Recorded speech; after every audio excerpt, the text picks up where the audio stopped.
Hello students, welcome to my channel. So student, जैसा कि मैंने आपके हिस्ट्री की भी क्लास स्टार्ट कर दी है, जो कि सभी स्टूडेंट्स के लिए इम्पॉर्टेंट है जो भी हिस्ट्री पढ़ते हैं, क्योंकि हम एकदम प्राचीन से पढ़ना शुरू किए हैं।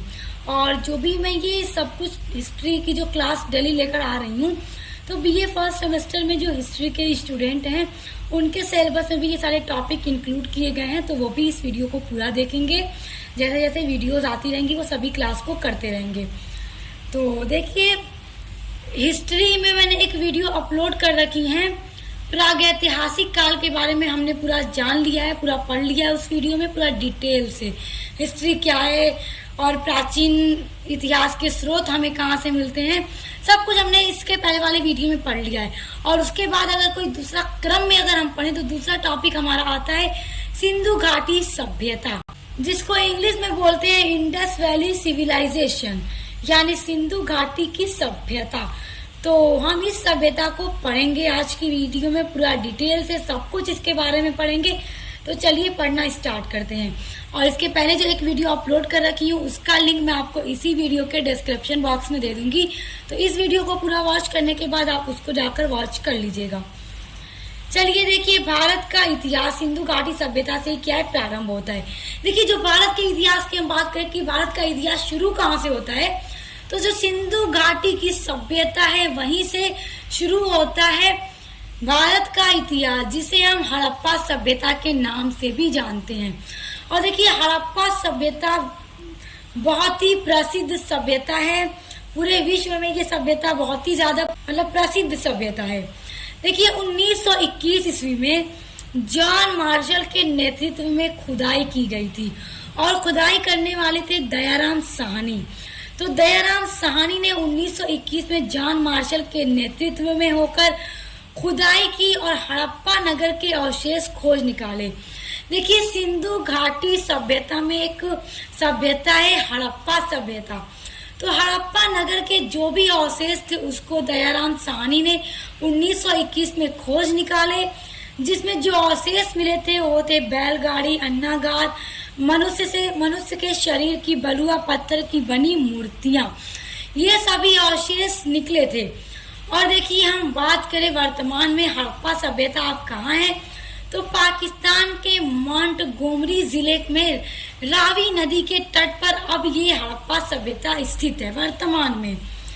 देखिए, सिंधु घाटी में स्थित जो हड़प्पा सभ्यता के अवशेष जिन्हें मिले हैं, यानी कि जो सिंधु घाटी में सबसे प्रसिद्ध सभ्यता हड़प्पा सभ्यता, तो जब खुदाई किया गया तो हड़प्पा सभ्यता के जो भी अवशेष प्राप्त हुए हैं तो वो अवशेष इस बात के पक्के प्रमाण हैं, यानी पूरा प्रूफ है वो अवशेष इस बात के कि यह जो नगर था, ये जो सभ्यता थी वो एक नगरीय सभ्यता थी। यानी कि यहाँ के लोगों का जो कल्चर था बहुत ही आज के टाइम के जैसे नगर होते हैं ना, उस टाइम से वहाँ के लोग अपनी जीवन को व्यतीत करते थे, अपने जिंदगी को गुजारते थे। देखिए, यहाँ वहाँ के लोग सभ्य और सुसंस्कृत जीवन व्यतीत करते थे। देखिए, हड़प्पा सभ्यता एक नगरीय सभ्यता थी, यानी वहाँ के लोग एक नगर जैसी जीवन को गुजारते थे जैसे आज के टाइम में है। और वहाँ के लोग सभ्य और सुसंस्कृत जीवन गुजारते थे, यानी वहाँ के लोग पढ़े लिखे थे और पूरी तरह से सभ्य जिंदगी को गुजारते थे। मतलब कि वहाँ के लोग अपनी जिंदगी में पूरी तरह से सक्सेस थे, मतलब ऐसा नहीं था कि उन्हें किसी चीज की जरूरत हो और वो उसमें सभ्य ना हो, पूरी तरह से सभ्य थे। इसका फैलाव यानी कि जो हड़प्पा सभ्यता है वो कहाँ तक फैली हुई थी, तो देखिए, उत्तर में जम्मू से लेकर के दक्षिण में नर्मदा के मुहाने और पश्चिम में बलूचिस्तान के मकरान समुद्र से लेकर उत्तर पूर्व में मेरठ तक फैला हुआ था क्या हड़प्पा सभ्यता। यानी इतनी बड़ी सभ्यता थी, यहाँ तक ये सभ्यता पूरी फैली हुई थी। देखिए, जो सिंधु घाटी की सभ्यता थी उसमें जो हड़प्पा एक नगर था और हड़प्पा नगर के लोगों का जो जीवन था इतना अच्छा था, एकदम नगरीय जीवन जीते थे। यानी उनको अपने जिंदगी की जो भी आवश्यकताएं हैं, जो भी जरूरतें, सब कुछ उनके पास था। वो अपने उस टाइम में, आज के कितने सालों पहले की बात है, उस टाइम वहाँ के लोग पढ़े लिखे पूरी तरह से सभ्य थे और अपनी जिंदगी की हर आवश्यकताओं को पूरा करते थे और पूरी तरह से अपनी जिंदगी में सक्सेस थे।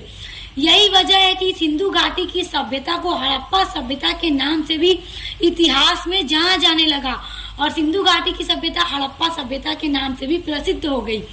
और देखिए हड़प्पा में जो भी प्रमुख नगर थे वो मोहनजोदड़ो, चन्हूदड़ो, बलूचिस्तान, आमरी, लोथल, कालीबंगा आदि हैं। ये सभी हड़प्पा नगर के हड़प्पा सभ्यता के प्रमुख नगर थे उस टाइम में। और वहाँ के लोगों का जीवन याद रखिएगा बहुत ही अच्छा, सुसंस्कृत और सभ्य थे। अब ध्यान दीजिए स्टूडेंट्स, 1922 ईस्वी में सिंधु घाटी की सभ्यता में एक और नगर की खोज हुई जिसका नाम मोहनजोदड़ो है, जिसकी खोज राखाल दास बनर्जी ने 1922 ईस्वी में की थी। तो याद रखिएगा किसने की, राखाल दास बनर्जी ने। ये सभी आपके की पॉइंट्स हैं, बड़े इंपॉर्टेंट है, एग्जाम में जब पूछे जाएंगे तो आपको याद होना चाहिए। इसलिए आप इन सभी को बहुत ध्यान से समझ के और अपने दिमाग में बेटा एकदम अच्छे से फिक्स कर लीजिए। देखिए मोहनजोदड़ो की जब खोज हुई तो मोहनजोदड़ो वर्तमान में पाकिस्तान के पंजाब प्रांत के लड़काना जिले में सिंधु नदी के तट पर स्थित है। तो वर्तमान में कहाँ पर हड़प्पा सभ्यता स्थित है और मोहनजोदड़ो स्थित है, ये सब कुछ याद रखना है आपको। मोहनजोदड़ो पाकिस्तान के लड़काना जिले में सिंधु नदी के तट पर स्थित। अब देखिए हम पढ़ते हैं अब हड़प्पा सभ्यता को जानने के स्रोत।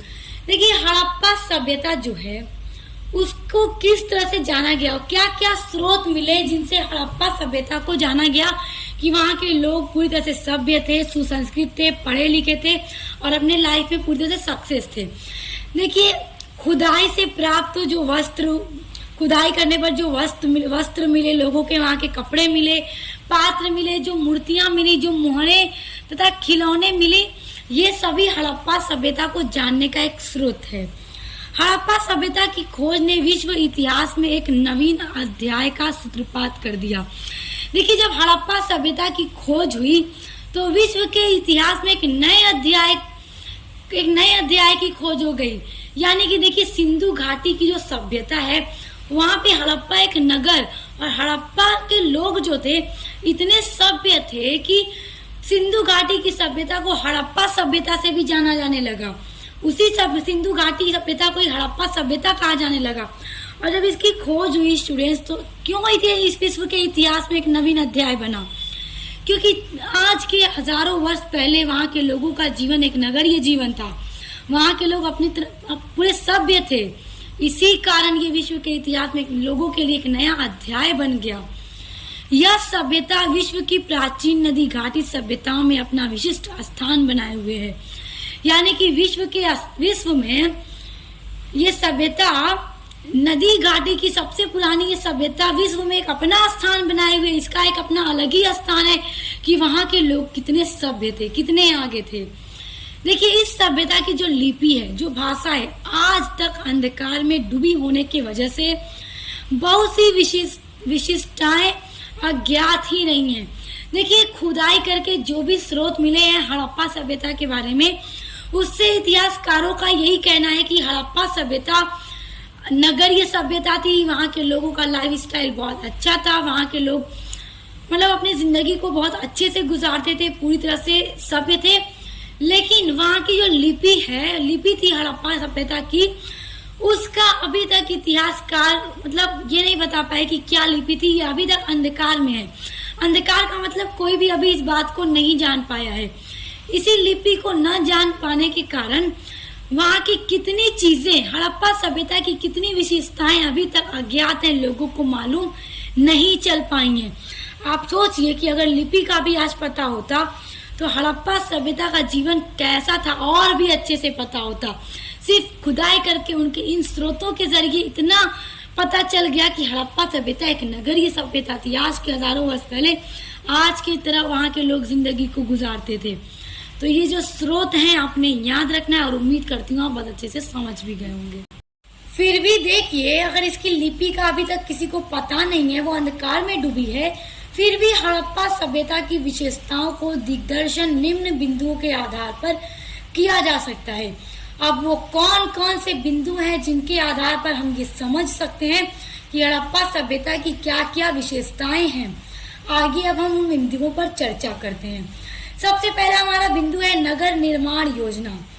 यानी कि हड़प्पा सभ्यता में किस तरह नगर जो थे वो किस तरह बनाए गए थे, किस तरह उनका निर्माण हुआ था। देखिए, हड़प्पा सभ्यता मूल रूप से एक नगरीय सभ्यता थी, क्योंकि वहाँ के लोग पूरे नगरीय जीवन जीते थे।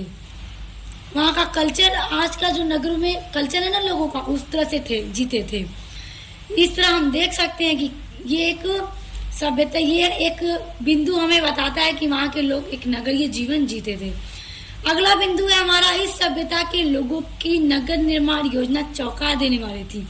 देखिए स्टूडेंट्स, आज के टाइम में जो नगर हम देख रहे हैं, जिस नगर में हम रह रहे हैं, सब कुछ कितना अच्छा है। तो वहाँ के लोगों की जो नगरीय सभ्यता, जो सब नगर है, सिंधु घाटी सभ्यता, जो हड़प्पा सभ्यता का नगर है, वहाँ के लोगों ने अपने नगर का जिस तरह से निर्माण किया हुआ था कि इतिहासकारों को जब इन सब चीजों का पता चला, जब उन्होंने खुदाई करके इन सब चीजों को पता लगाया, तो चौंका देने वाली थी उन लोगों के नगर निर्माण की ये योजना। लोग चौंक गए थे कि आज के इतने हजारों वर्ष पहले भी लोग इस तरह का जीवन जीते थे। देखिए अगला बिंदु है, जल मल निकाय के लिए सड़कों के किनारे ढकी हुई पक्की नालियां बनी थी। आज के टाइम में हम देख रहे हैं ना कि एकदम पक्की पक्की नालियां, नाले बने हुए हैं, जिससे कि जो भी घर से निकलने वाले जल मल गंदे पानी सभी का निकास बना हुआ है। हम नल खोलते हैं, नल का इस्तेमाल करते हैं, वो बहता हुआ घर में तो नहीं रहता, बहता हुआ नली नालों में चला जाता है।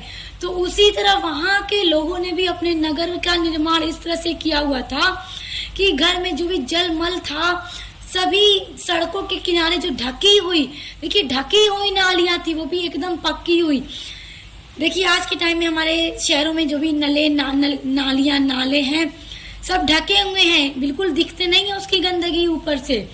उसी तरह आज के इतने वर्षों पहले हड़प्पा सभ्यता के लोगों ने भी इस तरह से योजना बनाई थी कि जल मल जो था पूरी तरह से ढकी हुई नालियों में बह जाता था।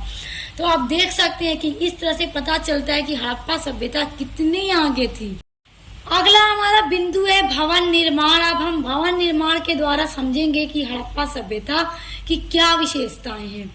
देखिए हड़प्पा सभ्यता के लोगों की जो भवन निर्माण की कला थी वो उच्च कोटि की थी। यानी कि आज के टाइम में जिस तरह भवन बनाए जा रहे हैं, बिल्डिंग बनाई जा रही है, डिजाइन के साथ साथ देख सकते हैं आप लोग किस तरह से अच्छे अच्छे आज के टाइम में लोगों के घर बन रहे हैं, बिल्डिंग्स बन रही हैं। उसी तरह देखिए अब आज के टाइम में बिल्डिंग है, फॉल सीलिंग वगैरह, वॉलपेपर सब कुछ होता है। तो उस टाइम के हिसाब से अगर हम देखें तो वहां के लोगों का जो भवन निर्माण था, जो लोगों का घर था, उस टाइम के हिसाब से बहुत ही अच्छा था, बहुत ही डिजाइनदार लोगों का घर होता था। अब आप सोचेंगे कि आज की तरह ऊंची ऊंची बिल्डिंग, तो बेटा कहने का ये मतलब है कि एकदम अच्छा, ये नहीं कि सिर्फ झोपड़ी वोपड़ी में या फिर रोड पे या पेड़ों पे रहते थे, भवन निर्माण करते थे, वो भी अच्छे अच्छे डिजाइन का भवन निर्माण करते थे आज के इतने वर्षों पहले। अब देखिए दूसरा है, भवन जो बनते थे वो पक्की ईंटों से बने हुए थे। अब देखिए आज की टाइम में भी पक्की ईंटों से ही मकान बनाए जा रहे हैं, और उस टाइम हड़प्पा सभ्यता के लोग भी पक्की ईंटों से ही अपने मकान बनाते थे। सड़क के दोनों किनारों पर भवन निर्माण किया गया था। जैसे आज के टाइम में हम देखते हैं कि बीच में सड़क के किनारे किनारे पे बिल्डिंग्स होती हैं, उसी तरह हड़प्पा सभ्यता में भी सड़क के दोनों किनारे पे भवन का निर्माण किया गया था। अगला बिंदु है, भवन में हवा तथा प्रकाश आने के लिए खिड़कियां भी बनी हुई थी। यानी कि हवा और प्रकाश आने के लिए, रोशनी आने के लिए लोगों ने खिड़कियां भी बनाई थी। और मकान उस टाइम में भी 2 मंजिले बनते थे। देखिए सिर्फ झोपड़ी नहीं थी कि पेड़ के पत्ते डाला और झोपड़ी बना के रहने लगे, वहां के लोग भी 2 मंजिले मकान बनाकर रहते थे।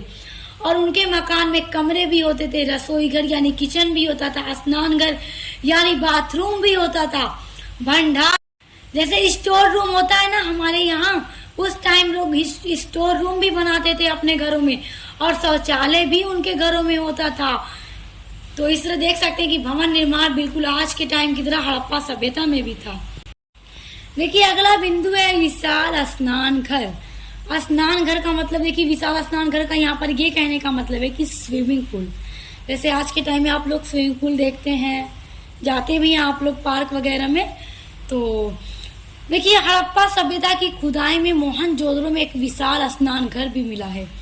देखिए, हड़प्पा सभ्यता का मतलब सिंधु घाटी की सभ्यता में जब खुदाई की गई तो मोहनजोदड़ो जो वहाँ का नगर था, तो उसमें एक विशाल स्नान घर भी मिला है, यानी कि स्विमिंग पूल भी मिला है। जिस तरह आज के टाइम में स्विमिंग पूल है जिसमें लोग नहाते हैं, उसी तरह सिंधु घाटी की सभ्यता में भी मोहनजोदड़ो नगर में एक स्विमिंग पूल भी मिला है, जो बहुत बड़ा स्विमिंग पूल है। तो आप बताइए कितनी अच्छी सभ्यता थी वहां के लोगों की। यह विशाल स्नानघर हड़प्पा सभ्यता की उच्च कोटि की स्थापत्य कला का अमर गान करता प्रतीत होता है। यानी कि ये उनकी जो खोज है कि उन्होंने स्नान घर बनाया हड़प्पा सभ्यता के लोगों ने, यह उनकी खोज एक अमर गान प्रतीत करता है इतिहास में कि किस तरह वहाँ के लोग सभ्य और सुसंस्कृत जीवन व्यतीत कर रहे थे, कितने सक्सेस थे वो आज उस टाइम में, हजारों वर्ष पहले। अगला बिंदु है नगर प्रशासन। अब देखिए नगर प्रशासन में क्या है। हड़प्पा सभ्यता नगरीय सभ्यता का प्रतीक थी। यहाँ नगरों की सफाई, स्वच्छता तथा स्वास्थ्य व्यवस्था देखने के लिए कोई संगठन अवश्य रहा होगा। जैसे देखिए स्टूडेंट, आज के टाइम में जैसे कि नगरों में नगर निगम होता है, और जैसे कि जनपद वगैरह में नगर पालिका भी होते हैं, नगर परिषद भी होते हैं। तो ये सब क्या होते हैं कि उस नगर की व्यवस्था, सफाई, पूरे नगर की व्यवस्था को देखने का कार्य करते हैं, सारी चीजें जो होती हैं। तो उसी तरह हड़प्पा सभ्यता में भी था कि वहां पर भी जरूर कोई ऐसा संगठन रहा होगा जो हड़प्पा सभ्यता में वहाँ के रोड की सफाई, हर चीज की सफाई, सुथराई, स्वच्छता और व्यवस्था को देखने के लिए वो संगठन बनाया गया होगा। जिस तरह आज के टाइम में वहां पर भी नगर प्रशासन होता था। अगला बिंदु है नगरों में यात्री को ठहरने के लिए सराय भी होती थी।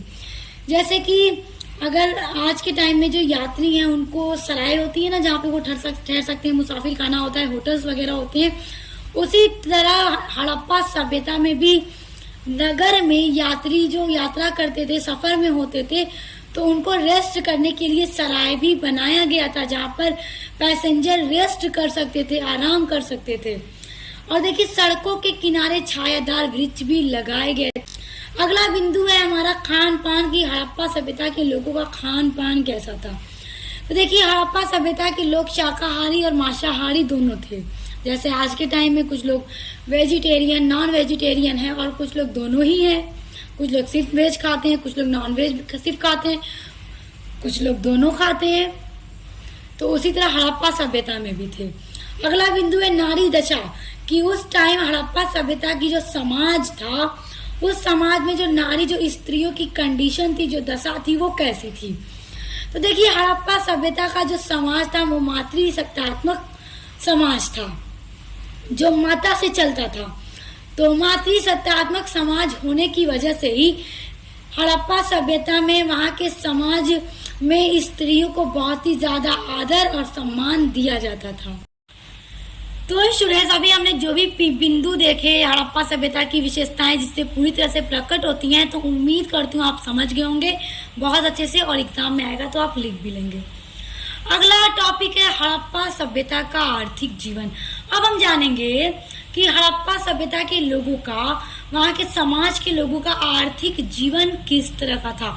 तो आइए अब इस पर चर्चा करते हैं। देखिए इसमें पहला पॉइंट है हमारा कृषि। देखिए हड़प्पा सभ्यता में जो मानव थे, वहाँ के समाज के जो मनुष्य थे, उन्होंने कृषि के व्यवसाय को बहुत ही ज्यादा उन्नत बना दिया था, और वहाँ के लोग गेहूं, जौ, कपास, साग, सब्जियां, फल सभी की खेती करते थे। देखिए जिस तरह आज के किसान खेती करते हैं, उसी तरह हड़प्पा सभ्यता में भी हर सब्जी की, फलों की खेती की जाती थी। अगला बिंदु है हमारा पशुपालन। हड़प्पा सभ्यता के लोग गाय, भैंस, बकरी, कुत्ता सभी पशुओं को भी पालते थे। कुछ लोग पशुपालन का धंधा अपनी आजीविका चलाने के लिए भी करते थे। देखिए पशुपालन इसलिए भी लोग पालते थे, इसलिए लोग पशु पालते थे कि जो आजीविका यानी कि अपने रोजमर्रा की जीवन की जरूरतों को पूरा करने के लिए भी पशुओं को पालते थे, जिससे अपनी आजीविका को चलाते थे। अगला बिंदु है हस्तशिल्प। देखिए हड़प्पा सभ्यता के लोग कुशल शिल्पकार भी थे। देखिए आज की तरह के लोग थे बिल्कुल हड़प्पा सभ्यता के लोग भी। अगला बिंदु है उद्योग धंधे। हड़प्पा सभ्यता के जो लोग थे वो नगरों में रहने के कारण अनेक उद्योग धंधों में विकास में सफल हो गए थे। वहाँ के लोग सूत काटने में, वस्त्र बुनने, वस्त्रों की रंगाई करने, छपाई करने, वस्त्रों पर कढ़ाई करने, बर्तन बनाने में, खिलौने बनाने में, इन सभी तरह के जो उद्योग धंधे थे, बिजनेस थे, व्यवसाय थे, इसमें पूरी तरह से सफल हो चुके थे। तो हम देख सकते हैं कि कितना अच्छा वहाँ का हड़प्पा सभ्यता में वहाँ के मनुष्य ने कितना ज़्यादा सक्सेस थे। आज की तरह वहाँ के लोगों का लाइफ था। तो इसलिए ये सभी बिंदु पढ़कर आप बहुत अच्छे से समझ गएंगे हड़प्पा सभ्यता के बारे में, और उम्मीद करती हूँ कहीं पर भी आपको कोई डाउट नहीं क्रिएट हुआ होगा। तो आप कमेंट सेक्शन में ज़रूर बताइएगा। देखिए अगला टॉपिक है सिंधु घाटी सभ्यता का पतन। देखिए सिंधु घाटी की सभ्यता इतनी अच्छी सभ्यता थी, इतने वहाँ के लोग सभ्य और सुसंस्कृत थे। तो वहाँ की जो सिंधु घाटी जो सभ्यता थी वो किस तरह से वो खत्म हो गई, किस तरह से इस सभ्यता का पतन हो गया और ये हमेशा के लिए खत्म हो गई, क्यों? तो देखिए बहुत सारे इतिहासकारों में, विद्वानों में मतभेद है। देखिए कुछ विद्वानों का ये कहना है, कुछ इतिहासकारों का ये कहना है कि इनके बाद वैदिक काल आ गया था, आर्य आ चुके थे और आर्यों के आने की वजह से ही सिंधु घाटी सभ्यता पूरी तरह से खत्म हो गई। और कुछ विद्वान का ये कहना है कि जो जलवायु होती है, जो जल का निकास होता है, इन सभी की कमी के कारण, जमीन बंजर हो जाने के कारण वहाँ के लोगों की जो जिंदगी थी पूरी खत्म हो गई और हड़प्पा सभ्यता हमेशा के लिए खत्म हो गई। कुछ इतिहासकारों का ये कहना है, कुछ विद्वानों का ये कहना है कि भूकंप आने के कारण सिंधु घाटी सभ्यता हमेशा के लिए खत्म हो गई। और कुछ विद्वानों का ये कहना है कि सुनामी आने के कारण हड़प्पा सभ्यता हमेशा के लिए खत्म हो गई। तो हम देख सकते हैं अलग अलग इतिहासकारों का अलग अलग मत है, सभी इतिहासकारों में मतभेद है, इसलिए ये पूरी तरह से ये सामने नहीं आ पाया है कि मेन कारण क्या था जिसके कारण हड़प्पा सभ्यता का पूरी तरह से पतन हो गया और ये खत्म हो गई हमेशा के लिए। तो देखिए मैंने आपको जो भी पतन के कारण बताए हैं, अलग अलग विद्वानों में मतभेद है और सभी विद्वानों ने अलग अलग अपनी राय दी है, इस पर अपना अपना मत दिया है। तो अगर एग्जाम में आपसे पूछ दे सिंधु घाटी सभ्यता या फिर हड़प्पा सभ्यता के पतन के कारण बताइए, तो आप इसी तरह लिखना शुरू कीजिएगा कि कुछ सभी विद्वानों में अलग अलग मत है और जिस तरह से मैंने आपको बताया है उसी तरह से आप पूरा लिख दीजिएगा एग्जाम में। देखिए 1800 ईसा पूर्व में हो गया था, क्या हो गया था? सिंधु घाटी सभ्यता का पूरी तरह से पतन हो गया था। 1800 ईसा पूर्व में सिंधु घाटी सभ्यता पूरी तरह से खत्म हो चुकी थी, परंतु उसके पतन के कारण में अभी भी विवादित हैं। यानी एकदम एग्जैक्ट जो रीजन है सिंधु घाटी सभ्यता के खत्म हो जाने का हमेशा के लिए, वो कोई भी इतिहासकार अभी तक एकदम सही नहीं बता पाया है। सभी इतिहासकारों में मतभेद है, अपना अपना अलग अलग मत दे रहे हैं। तो आई होप सिंधु घाटी सभ्यता एकदम शुरुआत से लेकर एंड तक आपको सब कुछ एक एक बिंदु बहुत अच्छे से समझ में आ गया है। तो समझ में आ गया है तो इसलिए वीडियो को लाइक जरूर कीजिएगा और अपने सभी फ्रेंड्स ग्रुप में शेयर कीजिएगा, अपने क्लास फेलोज में शेयर कीजिएगा ताकि सभी स्टूडेंट्स इसको पढ़ सकें, सभी इसको पूरी अच्छी तरह से जान सकें, क्योंकि एग्जाम के लिए आपका बहुत इंपॉर्टेंट टॉपिक है ये। तो नेक्स्ट वीडियो होगा हमारा वैदिक काल पर।